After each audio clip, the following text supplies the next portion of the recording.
Good morning, good afternoon, or good evening. This is Property Management 101, and for today's video, we're going to be discussing those essential things that you should be doing as a property manager at the end of each year. Before you step into next year, what are some things that we can do differently for the future year that better positions the asset or the portfolio? Let's talk about what worked, what didn't work, or what we want to modify. As a property manager, you really want to make sure at the end of each year you have a process to ensure that your property in the next year is running as effectively as possible. You're increasing staff morale, you're hitting and performing at a high level, and you're also achieving those goals. This video is really geared towards any property manager in the industry, but this also applies to any supervisor in the industry. So you could be a maintenance supervisor, a regional manager, or other positions as well. These are great practices to put into play at the end of each year. Now, here are 8 things that you need to be doing as a property manager to ensuring you're positioning your asset in the best position possible moving forward for the next year. Number 1, performance recap. So what I'm referring to as far as a performance recap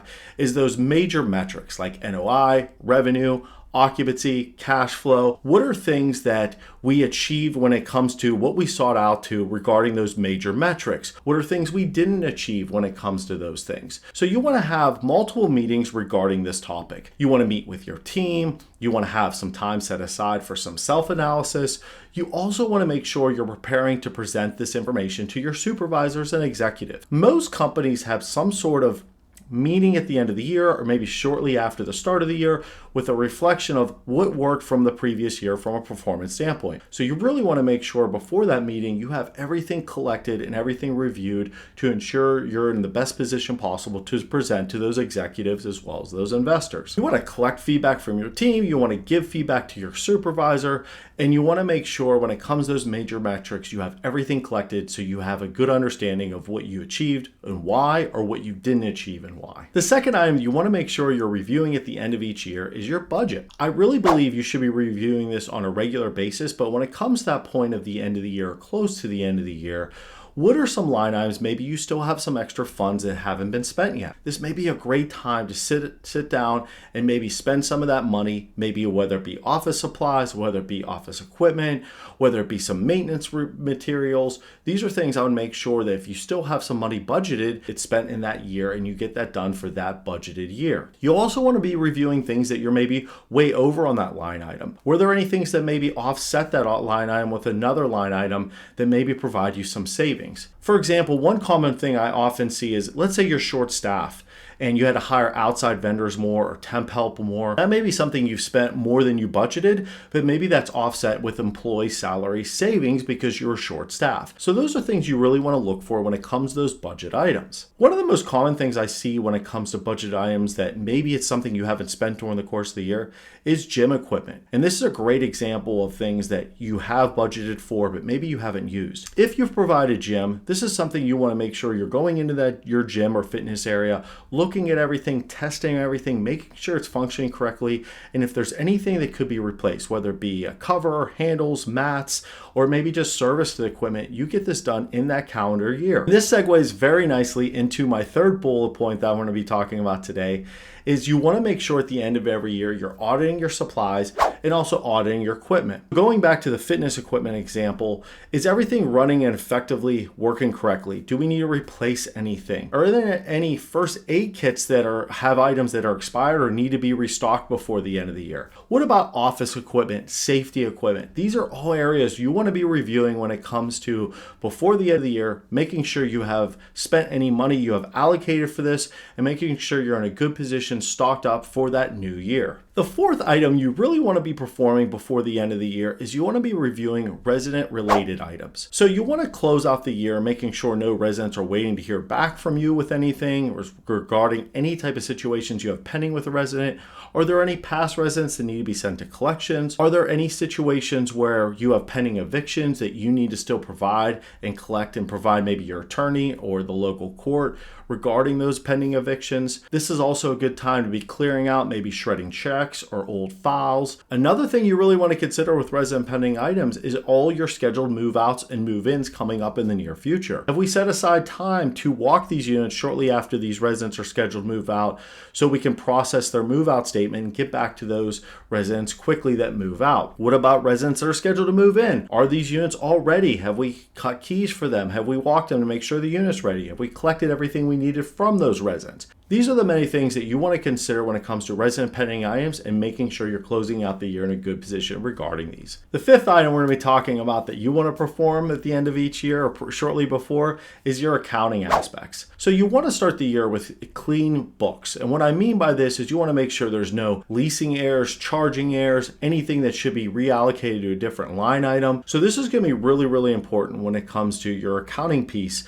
of the end of the year. You want to also make sure that if you have recent applications or recent move-ins or recent move-outs, that this is double checked. Make sure everything is processed correctly. There's no errors that you need to address and edit. This is also something that maybe you want to actually go back to an earlier time in the year for an audit. And what I mean by this is maybe pick 2 or 3 of the times of the year that you were really busy. You had a lot of move-ins, a lot of move-outs, a lot of applications in this certain small time frame. And the reason why I'm suggesting this is because this is more likely we're going to be making human mistakes, human errors. So it's really a good thing to go back to these time frames, make sure everything was entered correctly, and then just making sure you're finished the year in a good position to have as clean as books as possible when it comes to that accounting piece. And the sixth thing that you want to consider before the end of the year is HR related items. What I'm referring to is you want to make sure as a supervisor and for your team that you're reminding them to check the following things. First thing I recommend is you check in your contact information. Has your address changed? Has any of your employees' address changed? Has any situation with their marital status changed? A name change, a contact information change, like an email or cell phone. You want to make sure you're doing this because before the next year, when your company sends out your W-2s, you have updated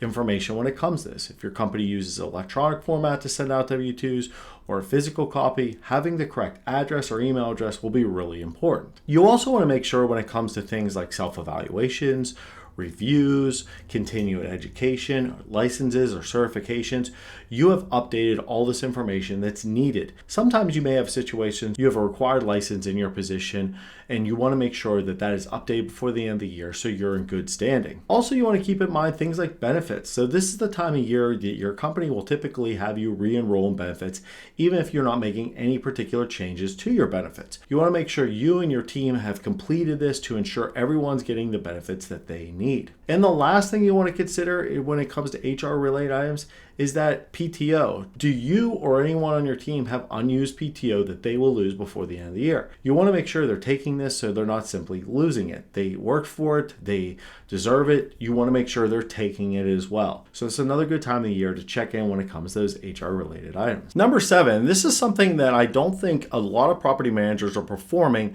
and I do think this is something with our ever-changing environment that we are in the property management industry, this is something I'd highly recommend.